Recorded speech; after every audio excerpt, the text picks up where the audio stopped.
Uma vitória de virada e, pô, Pedro Raul, nunca critiquei, cara.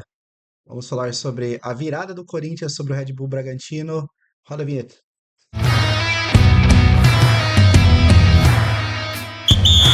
Olá, pessoas, eu sou o Johnny, sejam bem-vindos ao meu canal e vamos falar hoje sobre a vitória do Corinthians de 2-1, uma vitória com emoção, né? Tem que começar com emoção. Ei, Corinthians, você não decepciona muito, sempre entrega entretenimento. Mas vamos falar do jogo em si. O Corinthians veio com uma escalação muito interessante. Ele veio com o Matheus Donelli no gol, Léo Maná, Kaká, João Pedro Tchoca e Hugo, José Martinez, Alex Santana, Charles Talismagno, Magno, Romero e Héctor Hernandes. A formação do Corinthians era para ser um 4-3-1-2, sendo o Thales ali o homem principal do meio de campo. Porém, a gente viu que o meio de campo do Corinthians não estava funcionando daquele jeito. Esse jogador, né, da ponta do losango que o Corinthians costuma jogar, ou é o Coronado, que teve uma virose, ou é o Garro, que está machucado. Então a gente não tinha o jogador de característica que a gente precisava. E aí, na ausência deles, o Ramon colocou o Thales Magno para fazer essa função e não é a dele, né? Claramente deu para ver que ele tentava fazer o que ele faz na ponta esquerda, ele tentava fazer pelo meio e infelizmente não funcionou. O Thales Magno, no segundo tempo, ele jogou muito bem, porque ele estava na dele, né? O Ramon deslocou o Romero um pouco mais para o centro, mas a gente vai falar sobre o segundo tempo mais para frente, quando vier a virada do Corinthians. Mas falando a respeito do primeiro tempo, a gente tem que destacar algumas coisas que são pontos de atenção para o Corinthians nessa temporada. A primeira é a questão Charles e Hugo. O primeiro gol do Bragantino foi um erro de posicionamento inicialmente do Charles, que foi dar uma cobertura muito próxima ao Léo Maná, na lateral direita do Corinthians, deixou o Juninho Capixaba livre, ele conseguiu fazer o cruzamento e o Lucas Evangelista fez o gol. O Lucas Evangelista fez o gol, saindo na marcação do Hugo. Então, todo mundo fala assim: ah, o Hugo é um lateral honesto, o Hugo é um lateral que ele vai ser sempre um 6, vai ser sempre um 7. Eu não acho. Eu acho que na hierarquia hoje dos atletas do Corinthians, mesmo o Palácios, que estava no banco de reserva, sem conseguir jogar, eu acho que o Hugo está atrás ainda. Primeiro que a gente quer ver o Palácios jogar, né? Acho que o principal da torcida do Corinthians hoje é querer ver o Palácios enquanto jogador, porque ele ficou um ano inteiro parado. A gente, infelizmente, não teve essa experiência, né, de ver ele jogando, de saber qual o verdadeiro talento dele. Então, a gente tem que ver o Palácio jogar para saber se a gente precisa contratar mais um lateral esquerdo ou não. E o Matheus Bidu hoje é o titular incontestável da posição. O Bidu também tem os seus problemas defensivos, né? Mas geralmente quando tá ele e o Gustavo Henrique ali, a defesa funciona muito bem. Normalmente, com a presença ou do Martinez ou do Ranielli, há essa mescla e essa aproximação do sistema defensivo dos volantes, né, ao lado esquerdo e ao lado direito para dar suporte, considerando que tanto o Mateuzinho quanto o Matheus Bidu sobem muito.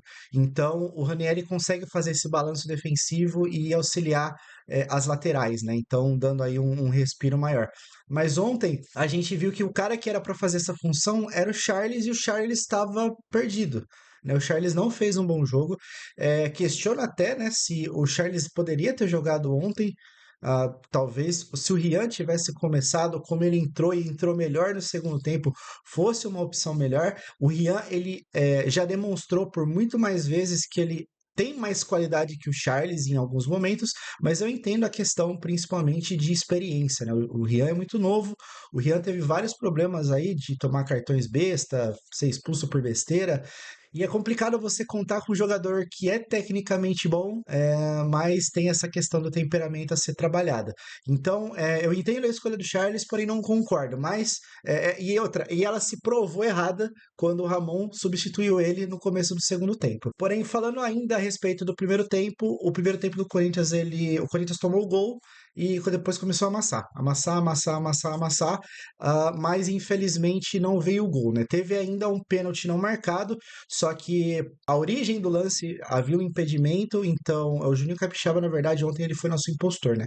Porque ele ajudou o Corinthians ontem, parecia que ele não, quando ele jogava no Corinthians ele não fazia isso, mas ontem ele resolveu jogar pro Corinthians. Mas brincadeiras à parte, o Corinthians ontem conseguiu pressionar, mesmo com o time desfigurado, mesmo com o time que não era o ideal, conseguiu pressionar. Havia um padrão tático, apesar de um pouco bagunçado, porque os jogadores estavam fora de posição. Acabou o primeiro tempo, o Corinthians perdendo por 1-0, geral zoando, assim, Corinthians vai perder, Corinthians vai perder. Veio o segundo tempo, o Ramon fez duas trocas. Ele tirou o Hector Hernandes, que não tinha nem entrado em campo, tava muito mal na partida, tava errando gesto técnico, tava. Dá pra ver que ele tá fora de ritmo, sabe? Tá faltando é, mais partidas, que ele entre em mais partidas pra ele recuperar ritmo de jogo, porque ele não tem ritmo de jogo. Errando muito gesto técnico besta. Então sai o Hector Hernandes pra entrada do Pedro Raul e todo mundo falou: putz, Pedro Raul, né? 5 milhões não joga 5 milhões de euros não joga nada. E sai o Charles e entra o Rian. Quando o Ramon faz essa substituição, a entrada do Rian no lugar do Charles e a entrada do Pedro Raul no lugar do Hector Hernandes, elas eram as opções lógicas, né? Mas eu esperava talvez que o Yuri entrasse porque ele estava no banco. Apesar de a gente saber que o Corinthians tinha feito um jogo treino na quarta-feira, o Yuri joga tudo, não se machuca, quando se machuca volta rápido, mas a gente sabia que tinha essa questão do jogo treino, que ele estava mais cansado, o Mateuzinho também jogou, o Coronado aí não estava presente, infelizmente, então eu achava, né, que talvez o Ramon fosse colocar o Yuri para dividir espaço ali no ataque e mudar um pouco a configuração e colocar um jogador de mais mobilidade numa fase melhor. Por fim, ele colocou o Pedro Raul e deu certo, porque o Pedro Raul entrou muito bem. O Pedro Raul ele tem uma característica de ser um pouco mais pivôzão, né? Ele não é móvel igual o Yuri e até o Hector Hernandes é um pouco mais móvel. O Pedro Raul é aquele jogador que vai fazer aquela proteção no ataque, é o jogador que você vai fazer um dois, né? Onde você toca e vai. É um bom cabeceador, tanto que o gol dele foi um gol de cabeça. E isso se demonstrou muito na área, porque o primeiro gol do Corinthians foi um cruzamento que o Romero fez para ele. A bola, ele estava um pouco fora do lance, né? Só que ele chegou para pressionar o Juninho Capixaba. O Juninho cabeceou para dentro da área, em vez de cabecear ou para fora ou para trás, e o Thales Magno se antecipou e fez o primeiro gol. O Corinthians empata logo no começo do segundo tempo, e aí a gente tem que também falar a respeito do Matheus Donelli, que o Matheus Donelli fez uma baita de uma defesa no começo do segundo tempo, que poderia ser o 2-0 e ela se tornou ainda mais importante porque o gol do Corinthians veio praticamente no lance seguinte. Então, a gente tem que valorizar muito o Matheus Donelli. A gente sabe que talvez ele não esteja preparado ainda para ser o jogador do Corinthians, para ser o goleiro titular do Corinthians. Agora, ainda mais com a renovação do Hugo, né, que vai ficar aí até o final de 2029, a gente sabe que o Matheus Donelli ele vai ter esse tempo de maturação. Inclusive, eu faria até diferente. Eu emprestaria o Matheus Donelli ou o Felipe Longo para ganhar um pouco mais de rodagem, porque esses jogadores eles serão importantes no futuro. Até porque o Hugo também precisa descansar. A gente sabe que o Hugo quer jogar todas as partidas, assim como os titulares também, mas isso é humanamente impossível, né? O jogador precisa de um descanso, ele precisa estar fisicamente preparado e talvez alguns jogos, esses jogadores entrarem ao longo do ano seja importante para ganhar confiança, para cair nas graças da torcida, como o Donelli caiu ontem. Então, foi importante ele ter entrado, ele fez uma baita numa partida, ele fez aí no primeiro tempo algumas boas defesas, teve essa no segundo tempo também, deu uma caçada de borboleta ali um pouquinho depois, mas não vem ao caso. Eu acho que isso faz tudo parte do amadurecimento do jogador, então o Matheus Donelli, ele merece um capítulo à parte, né, porque realmente ele salvou o Corinthians de tomar o segundo gol, e logo em seguida o Corinthians fez o gol de empate. Então isso tem que ser destacado. Bom, aí entrou o Yuri e o Mateuzinho. O Léo Manari não estava mal na partida, mas dá para perceber que o caso do Léo Maná talvez seja o mesmo caso do Donelli. Ele precisa trabalhar mais. Inclusive, essa saída do Fagner para que o Léo Maná ficasse e fosse o reserva imediato do Mateuzinho demonstra muito uma confiança que a diretoria, né, e a comissão técnica tem no Léo Maná, como a desconfiança que eles tinham no Fagner. Porque colocaram um menino da base que claramente precisa de mais oportunidades para se firmar enquanto para o jogador profissional, né? Porque ele subiu o ano passado da Copinha, né? Oficialmente, precisa ter mais esse tempo de maturação, é muito novo. Vai jogar num Corinthians agora, sendo o lateral direito reserva, né? O primeiro reserva. Então, eu acho que essa saída do Fagner, ela escancarou um problema da falta de confiança, talvez, que a diretoria tinha nele, né? A diretoria, que eu digo, seria a diretoria e comissão técnica, né? Mas a comissão técnica, a diretoria do Corinthians tinha nele, né? Ou melhor, não tinha nele, né? Não tinha esse ponto técnico na lateral direita e preferiram dar oportunidade para o Léo Maná. Então, eu não achei que ele jogou mal, eu não achei que ele comprometeu o Corinthians, porém, comparando ao Léo Maná que a gente via na base do Corinthians, ele tá muito abaixo ainda. Mas eu acho que isso é tudo coisa de tempo e o torcedor tem que ter paciência.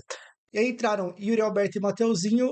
ah, o Mateuzinho, ele entrou fazendo a fumaça que ele sempre faz, né? Apoiando bastante do lado direito, e o Yuri Alberto também pressionando. O Yuri Alberto teve, inclusive, dois lances bem claros, né, de gol. Um que a bola passou um pouco mais à esquerda e outro que ele olhou para o chão como se tivesse chutado o gramado, mas não chutou. Ele que errou o chute mesmo. Mas o Yuri é o primeiro jogo dele também, é, assim como o do resto do time. Ainda tá com a perna um pouco pesada, tá voltando agora de descanso, apesar do Yuri ter voltado muito bem, né? Dá pra ver que fisicamente o Yuri tá inteiro. O gramado tava pesado, tava chovendo, então, assim, a gente cobra para que o Yuri que a gente viu no final do ano passado seja o Yuri que a gente tem em 2025. Mas não dá para também. Eu vi muita gente nas redes sociais, né, questionando os chutes que o Yuri deram como se esperando que ele fosse fazer gol em todas as partidas dos próximos. Se o Yuri fosse fazer um gol nas 70 partidas que o Corinthians joga por ano. E não é assim. Entrou bem ontem, tanto que foi o motivo da entrada dele foi um dos principais motivos desse segundo gol do Corinthians, porque ele fez uma tabela ali depois de um bate-rebate na área. Ele fez a tabela com o Rian fez o cruzamento para a área para o Pedro Raul, o Juninho Capixaba, que estava voltando de impedimento, deu condição, e o Pedro Raul fez o gol de cabeça.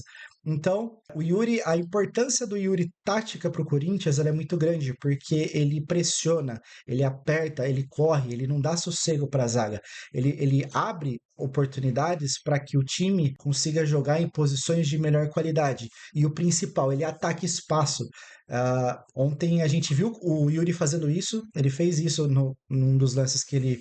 Nos dois lances que ele perdeu o gol, ele atacou o espaço, que é a característica dele. E sempre que ele ataca o espaço, ele gera oportunidade para que outro jogador talvez venha em infiltração. Então, assim, eu acho que para um primeiro jogo, o Corinthians, em termos gerais, jogou bem. Deu para ver que nitidamente o time B do Corinthians, né, vamos dizer assim, o time reserva do Corinthians, não é um time ideal, porém foi o que a gente tinha de melhor. E considerando que a gente venceu, deu certo, né? Importante a gente levar essa mensagem para frente, porque o Corinthians precisa cada vez mais de confiança, né? Antigamente a gente entrava em campo desconfiado, né? Você, pô, se a gente empatar hoje tá bom. E não é assim hoje. Hoje o Corinthians entra para fazer uma partida contra o time de Série A, jogando fora de casa, um time reserva e vence. Então, assim, dá para entender que, além do trabalho do Ramon e do Emiliano estar sendo bem feito, o elenco absorveu a ideia, né? E quando o elenco absorve a ideia e entende o que o treinador quer, fica muito mais fácil de desenvolver o futebol que o Corinthians desenvolveu. Bom, galera, o que eu queria falar para vocês era isso. Eu ia falar a respeito de algumas coisas que eu vi nas redes sociais, mas eu acho que eu vou fazer um vídeo à parte sobre isso, porque é algo que me entristece muito enquanto criador de conteúdo, falar a respeito de torcida e torcedor, porque eu acho que eu não tenho a obrigação de ensinar ninguém a torcer para o Corinthians, mas alguns torcedores eles merecem destaque porque eles são maus exemplos do que você deve ser numa rede social. E aí eu digo não só para a torcida, mas para termos gerais, né? Hoje o brasileiro ele tende a comentar mal de tudo e ter essa visão pessimista de tudo. Então, eu vou deixar para falar a respeito disso no próximo vídeo. Domingo a gente tem jogo de novo, estreia do Corinthians em casa contra o Velo Clube. Tem que ganhar essa partida muito mais do que a do Bragantino. O Bragantino estava aguardando empate, estava tudo certo. Se tivesse jogado ok, empatado, estava tudo certo. A vitória é melhor. Nós estamos em primeiro no nosso grupo. Inter de Limeira joga no dia 18 contra o Guarani, se eu não me engano. E vamos aguardar. Estamos em primeiro. Já foi a primeira rodada de 11. Vamos ver aí o que o Paulistão reserva para o Timão. Fechou? Valeu, abraço e até o próximo vídeo.